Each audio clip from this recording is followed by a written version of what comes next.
Hi, everybody. We have a couple of questions.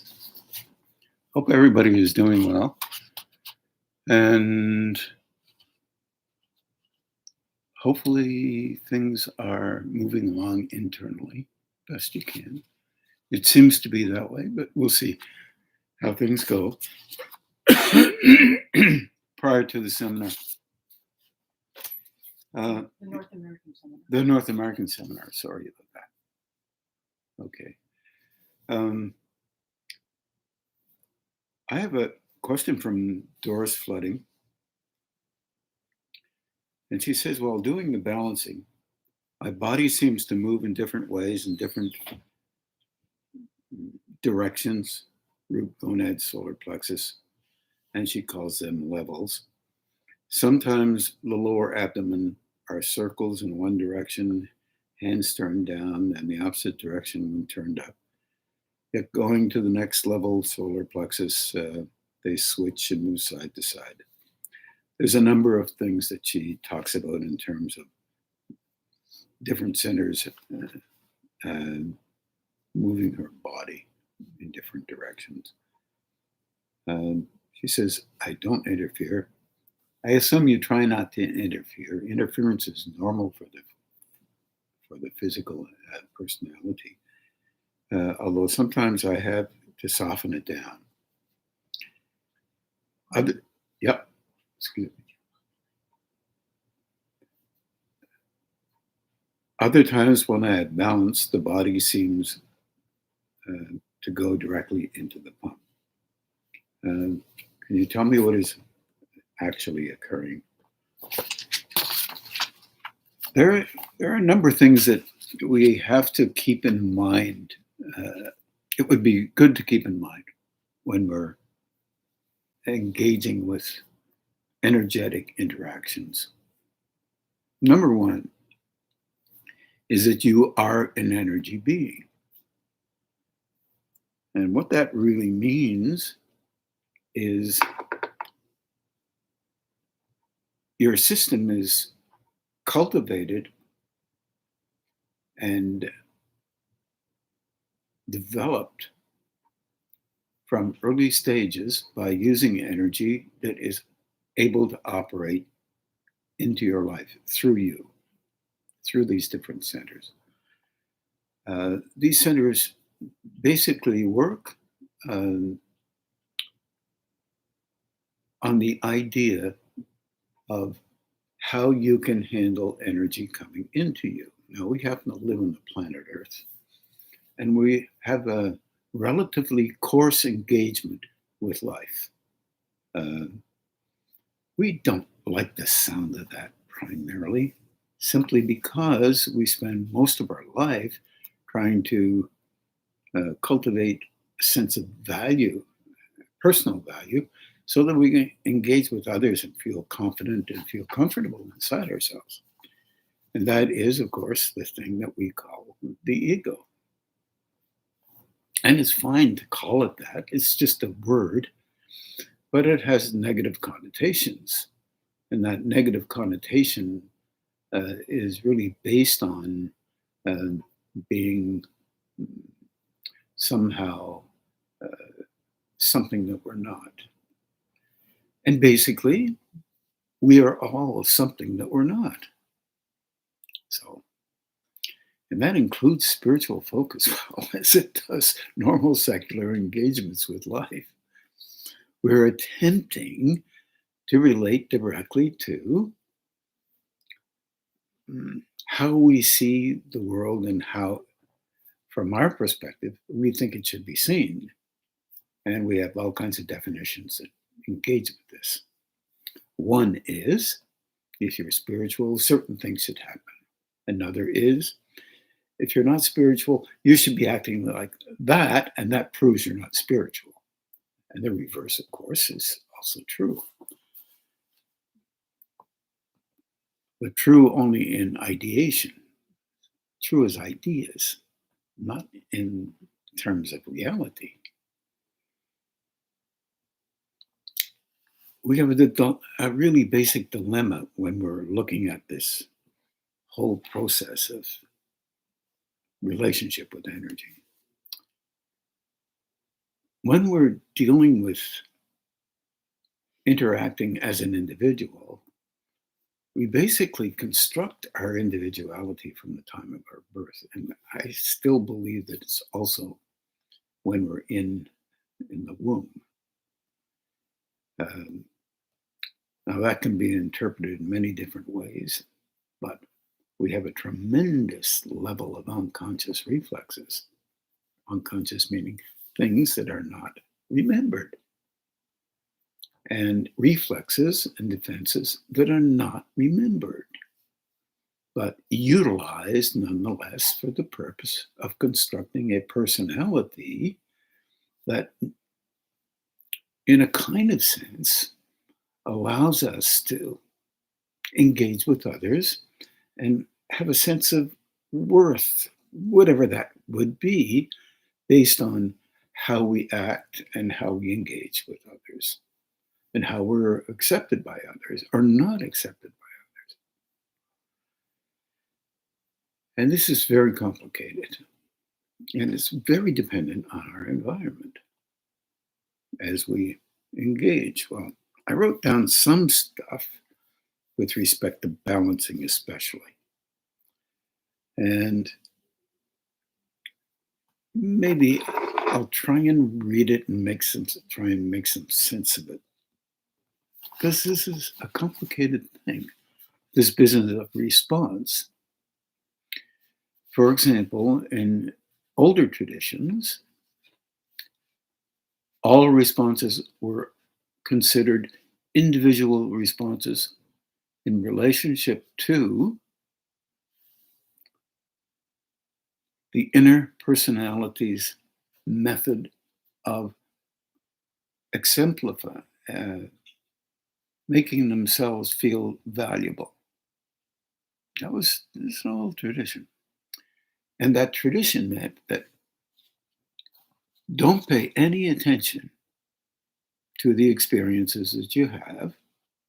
Just note them as they are according to you and allow them to be. And any increased energy coming in will come in at the level of how you think you need to be if you are engaging in a spiritual development. It follows the influence of an individual's need for the purpose of being valued. Therefore, it was looked upon as an experience. That's all. In my experience, one could say, and somebody else's experience may be different than mine, and I work through my individuality, my process of engaging and handling energy as it operates through me. Well, that doesn't make us feel very good, or maybe it does in some ways.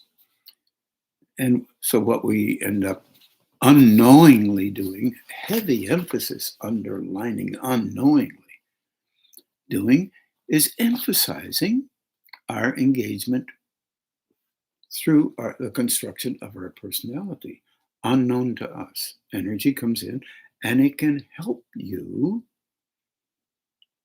in a manner that would be valuable to you and your sense of worth. Well, sounds kind of really a little bit negative, but it has nothing to do with any kind of negativity. It's a fascinating thing. Each one of us have individual needs that are different than the other, but they are similar in that expressions or events of occurrence may be helpful to the individual relative to them. Don't care what it is. Don't care what it is. But that doesn't fit the design. This not caring what it is doesn't fit the design of a Western or Occidental perspective. If you have certain things occurring, then you're more valued than others who don't have them occurring. This is kind of a very interesting way of looking at things, but not necessarily is it very true. However, our system is based on this. Eventually, you get to see that slightly differently. Okay, something happens and you wonder why. You ask questions. Now, Doris has asked a question. Wonder what is occurring? What is occurring is energy coming in for the purpose of helping you relative to an unknown feature or features that happen to exist within you. And they exist for the purpose of enabling you to feel comforted by how you think the world should be. Also, that energy can move you around physically, emotionally, mentally. Yes, it can. But does it always? Doesn't need to with some. They catch on quicker. To what? They just notice energy is there. They may have had other lifetimes where it's happened. And they notice energy is there. And then the purpose of the energy being noticed is for the individual to be comfortable with what's going on. And they're not going to be nervous about that energy. If you're highly secular oriented, no negativity attached to that, you perceive energy and it has to have a purpose for doing this versus that and that and that. This is normal. It's not bad or good. It's just normal. So as it occurs, it's to help the personality in the unconscious levels as well to be more comforted about having things happen for purposes that are unknown to the individual, and for that matter, probably to anybody else, because all our journeys are slightly different. And there isn't a regime that says, or a definition, a list that says, if you don't have this happen, that does not mean. That means you're not spiritual. That is not a reality of higher state. That's an imposed engagement with definitions that seem to be quite critical of individuals who are growing inside in particular manners relative to themselves, because they don't fit a mold. Most fascinating. Molds are made by society. They're made by groups of people. They're made by philosophical groups, religious groups, economic groups, generally all kinds of groups. And therefore, if you don't fit that mold, you can't be doing this or that. But it's not real. They're just molds. They've been cultivated by folks who are legitimately attempting to understand what things might be helpful. So don't get hooked into, the best you can, a molding formula that puts you down or raises you up. All beings are growing.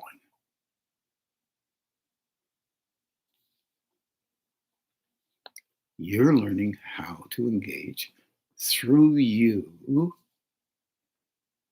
to a point where you understand how you function and recognize some of the purposes that might be valued by you for growing like this or like that, or 1,000 other ways for that matter. And then understand But you will grow through you to the point where you will not allow yourself to understand. Because that is a pivotal point where if you do cross over that level of understanding, and it used to be called by old traditional occultists, ring past me nots. In other words, you draw a circle around how you are and how you need to function. And if you break through that wondrous defensive construct, then you're into territory that you've never discovered or never explored before. And that then you become very vulnerable because you become nervous. And in the old Christian orientation, it was called fearful. You became fearful. So it was an adage, don't be afraid. Continue.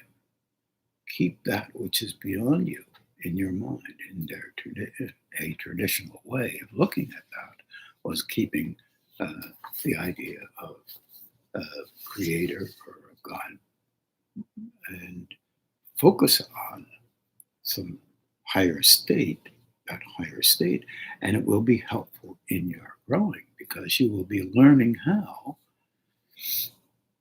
to engage with a state that you do not know much about. And this is very difficult for folks who have already been educated in a manner that relates to the permanency of the great need to be this way, and this way, otherwise you can't survive. Well, all of us are part of that because that's what our world is right now and has been. The same is true in the past. We just believed in some different things, but it's still, we're constructed to feel comforted by how we interact and what we believe. So, in fact, those energies can come in and move you around, or come in and not move you around. Both are fine. But they will be doing these things based on the implementation of an engagement with higher state, or what needs to be in the preparation for engagement with a higher state in any one of us. And it is slightly different and can be quite different. That's why I've always said, look, try not to discuss with each other how important you are, because this is going on and that's going on and this is going on. But there is an ache to be valued individually because we are trained to do it that way. And to break out of that means that you become willing to be more comforted by yourself internally rather than others. And this is a tough one. This is the 21st century, and the 20th century was the same, and the 19th and the 18th were cultivating this more and more and more because there was a great need to do so. And it will continue for some time because there is that need. We are vulnerable because of so many things relating to life. I hope that makes some sense. But, okay, let me try and read this. Put the focus on the balancing when you're balancing. Try to calm reactions to what occurs. Each person is different. Each gets what they need to get, and it depends on the complexity of what the personality needs. For some, it is extremely subtle, and that's what's needed. Remember, the personality is made up of experiences, reactions, and actions emphasized and created by your use of the energy in construction of an identity. And this creates an image useful in engaging with others, as well as developing a formula persona that pleases you as an image that's personalized and personal, and you maintain that. This is, of course, unconscious. It's not conscious. There's parts of it that can become conscious as an adult. This image is protected and projected continually to maintain its sense of worth. In the meantime, as you do those energy exercises, you'll notice different things at different times. Let that be so. As these energy centers come on differently than has been prescribed by a reflexive response unconsciously to maintain a structure that is us. As that is different, you will sense the difference. You will perceive it because you're practicing seeing. You're practicing the seeing, not the criticism. You already know how to do that. Not the judgment about how things are or how valuable they are. You already know how to do that. It's a reflex. You're practicing the seeing. You're attempting to perceive. That's it. Then understand, best you can, little by little, increments of growth are more solid. And you understand longer and maintain that understanding to some degree at least. And it begins to show up in your daily life so that you can say, this is what I'm doing. Okay, I see that now. That's interesting. That's it. As far as you have to go. There's another question, and this runs into this first question a little bit. And so you can try to understand that in perceiving, we're learning. It's like doing a tremendous course in understanding a human being. Us, you and I. This is from Diane Ireland, and the last one was from Doris Flooding in Toronto. This one is from Diane Ireland. I find myself dealing with an oversensitive nervous system. Pretty sure it's not new. It is familiar. Much of the time, overreacting to sounds, tones, smells, and vibration. Sometimes these come into interactions, and other times it's just me on her own, interactions with other people. Trying to notice it more and soften, but could you please speak about this? This is a really profoundly hidden secret. Not too profound, not too secret either. But in our inner development, from early on, our environment has a tremendous amount of impact on us. Also, our engagement with that environment, even if it's unnoticed by us. And in the early stages of our year-by-year environment and our development of our personalities, there's a lot of unconscious reflexes that are not remembered, but they work together to engage a structure that we will eventually call personality. And we have that really early on. I'll just wait till that dialing is finished. And this very, very early engagement is fascinating,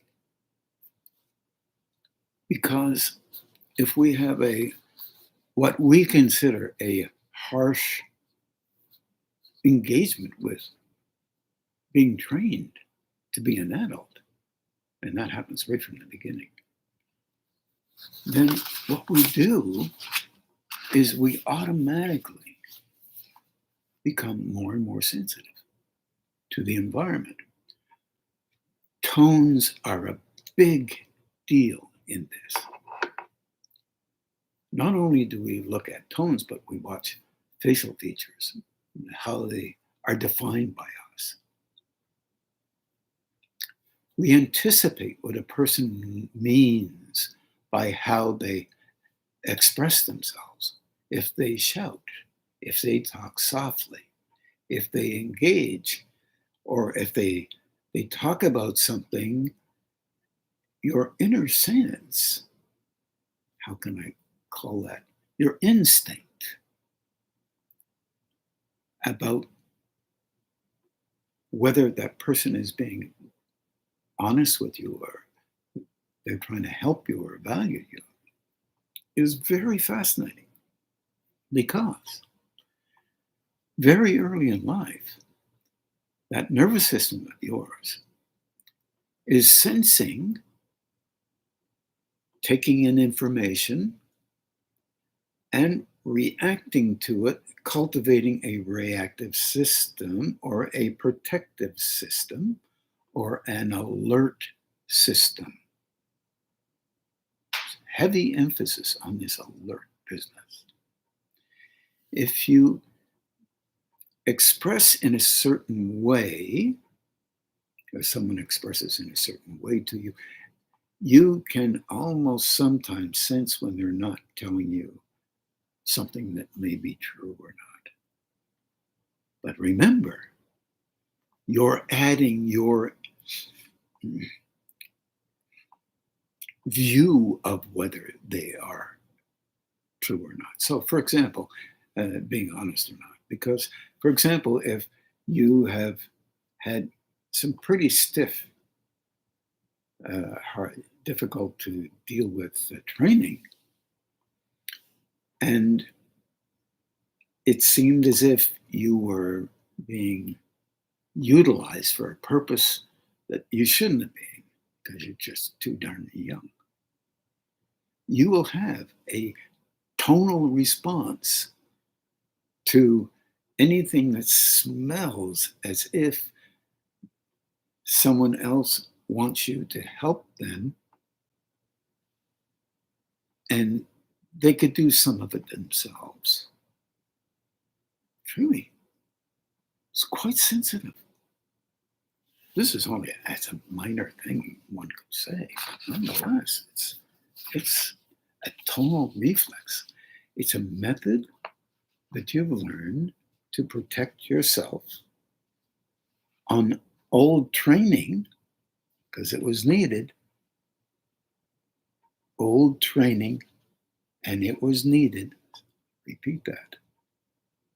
But it may not be as needed in every instance.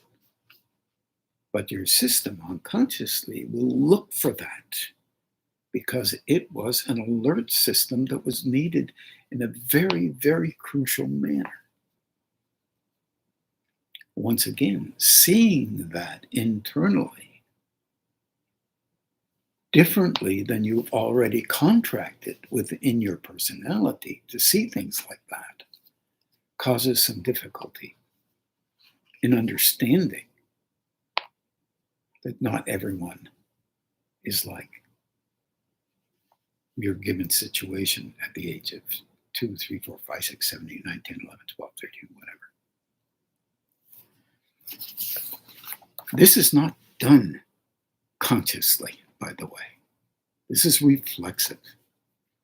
And because it's reflexive, it is highly able And it's difficult for the personality on a rational level to make sense of that because it's strongly affixed to the emotional physical system. There's no negation in this. It's not negative. But it's difficult to deconstruct, even a little bit, because the alert system will play strongly into protecting your version of how those tones touch you in the nervous system. So this is very difficult. And many of us have these particular early warning signals, sometimes very acutely, sometimes subtly, and something is off and you can't figure out what it is. But through all of this, you still will think that your version is the only version that is viable because it is learned and you've used it all your life. And to some degree, it's been helpful, and to other degrees, not so much. This is called human stuff. Being a human being, registering the understanding that there are no perfect parents. And that is allowed.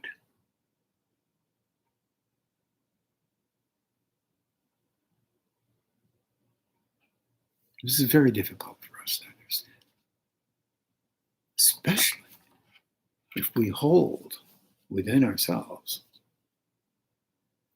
a need to be valued by not agreeing with how we were taught. Consider this. This is not an easy consideration. We will assess what we believe is true relative to our parental background, and we will be right to some degree. But our assessment as a 10-year-old, 3-year-old, 8-year-old, 12-year-old, even later, is not always appropriate. Our tones make it appropriate. Our tone reflexes, our sensitivity to these things. One of the things that is so difficult in the whole process of engaging with higher states is that the individual becomes very, very sensitive to energy coming from other people into you,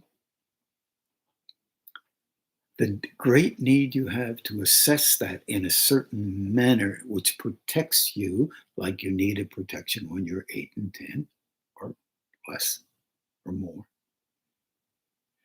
And it subtly tries to help you to reach out past that into the view of, oh my goodness, this is how they need to be so that they can be comforted by themselves in this situation, because the ache of the past is so hard to handle.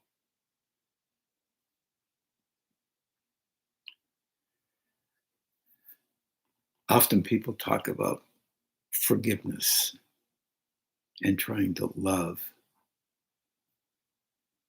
that part of you that is making all these assessments. But trying to love that is something that is already there. The next verbiage I could easily say is try not to love it as much. But that's nonsense. You need to hear that. From my perspective, of course. This is thinking. Try and think this through if you can. We automatically love the structure of what we have constructed as adults that makes some sense to us based on not engaging with an awareness of the unconscious, reflexive aspects within us. You can't be aware of everything. And I recommend that you don't attempt to be aware of anything. No, everything is what I mean there. But the one thing that would be interesting is to recognize that your sensitivity as a young person is very, very important to you, because it's a feature of what you will become without looking at it. And if you don't look at it, you will maintain ideas that related to you when you were younger. Forgiving, I think it's more like letting go of the need to reassure yourself that your view of how you see things is the only way to see it. This is very difficult for us in our relationship with becoming adults, because we're cultivated to think, to believe rather, that our reflex reactive engagements make us more valuable. In other words, to react the same way as we did when we were kids, or when we were constructing a personality as a child, is the only way that we can be comforted as an adult. I think it's part of it. Part of that younger fit inside comforts you as an adult.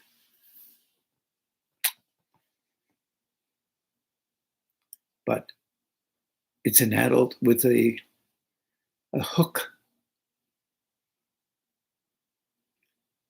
that maintains being a child. And we all have that. And we treat it like it's part of an adult respectfully. I say this to everybody.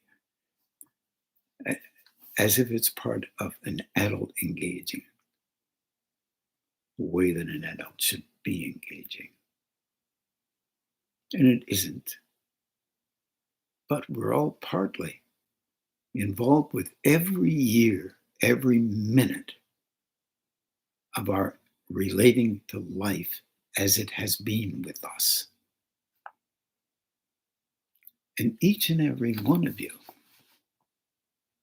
myself included, when you're looking at this, you don't always know what the other person is like inside, even though it appears as if you do. You don't even know what you're like inside, although it might appear as if you think you do. This is not a thinking thing, it's a feeling thing, it's an emotional thing, and it's an aspect of how our thinking process is influenced by our past, as well as our emotional reflexes. You see, that's how it is here on this planet.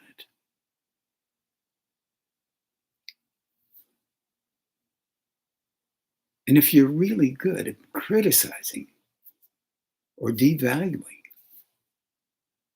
others, you will do the same for you. And it is not helpful. Intermittently, if you do it, you might be able to catch it from time to time. It's okay, because it is a part of us on this planet.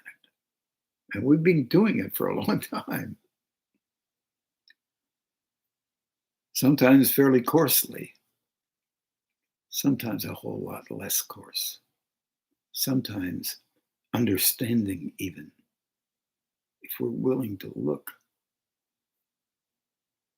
for an understanding and to recognize that some of us do things this way, others that way, others this way and that way and this way and that way. And I could go on for 8 billion expressions of that matter. That'll take me past the time that we have.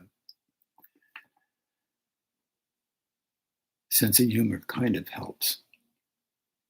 I think our sensitivity, as Diane was talking about, in terms and sounds and smells and vibration, but it's also in relationship to hurts. Hurting, being hurt, accumulates within us, and we become sensitive to being hurt, as if others are attempting to do so. And some do because they have the need to do that. Otherwise, they're not valued. Some attempt not to, and then get frustrated with themselves for attempting too often not to. Watch the news every night, and you will be tempted to have all kinds of responses. Don't watch yourself the same way as you watch the news. Be respectful. And understand that you've been using systems for a long, long time. Unknowingly, mostly. And a reflex coming out so fast that you can't even control it is a sure indicator that it was unknown. It was practiced for the purpose of helping you to maintain respect for yourself somehow, some way, for some purpose, based on background difficulties that many of us have had in various ways. Remember,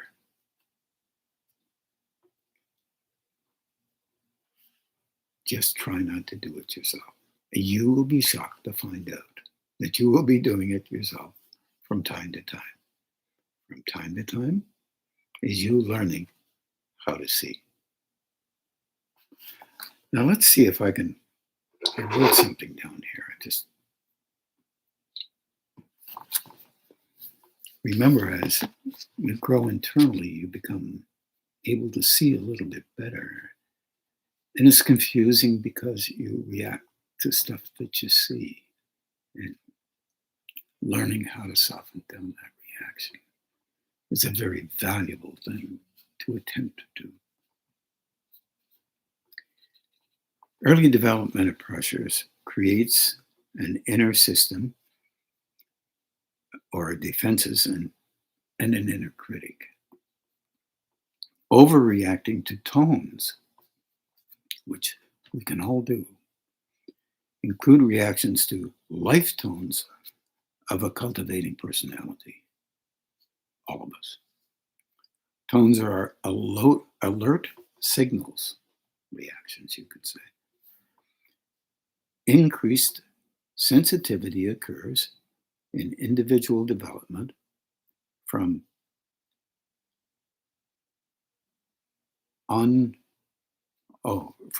various increased pressures that occur when we're younger. Then when we're young, forming and reforming our methods of how and why to project ourselves in the world upon reaching adulthood.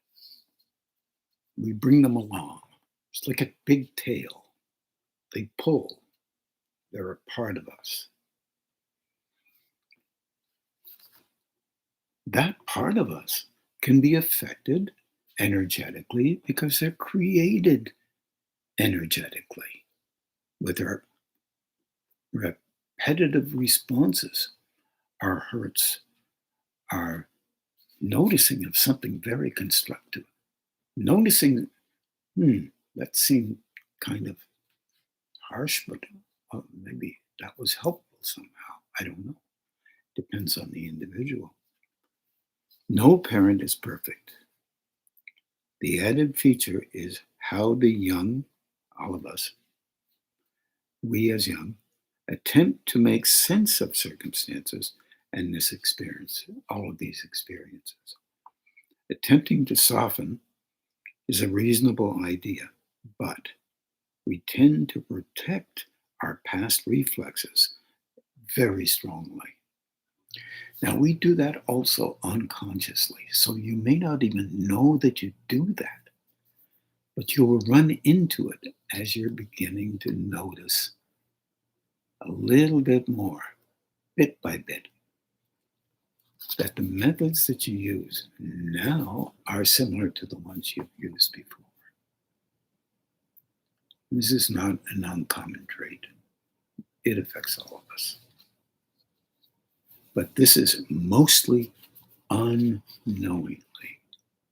In other words, reflex responses are out before you can catch them. And the more that they're purposeful, in a sense, giving you a sense of value, relatively speaking, different ways of looking at value, the more you will hold them to be extremely important. Thank you very much for the questions of both Doris and Diane. And we have a seminar coming up in a couple of weeks in North America. And I would ask you, you know how I feel about these things. I would rather I get questions from you rather than me, because I'd like to talk about things that you're engaging with. So I hope to meet all of you at that time, the best you can. And my good thoughts go out still to Donna Boldness and Pat Donahue in their recovering and ongoing relationship with their health. I think now we're going to meditate. And if I've forgotten anybody, if anyone isn't feeling very good, I wish you well. We're going to meditate now. It's about 10 to 8, and we'll meditate roughly between anywhere from 56 to 60 minutes. Good night, everybody.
Now just begin to do the balancing and the grounding on your own. And good night, everybody.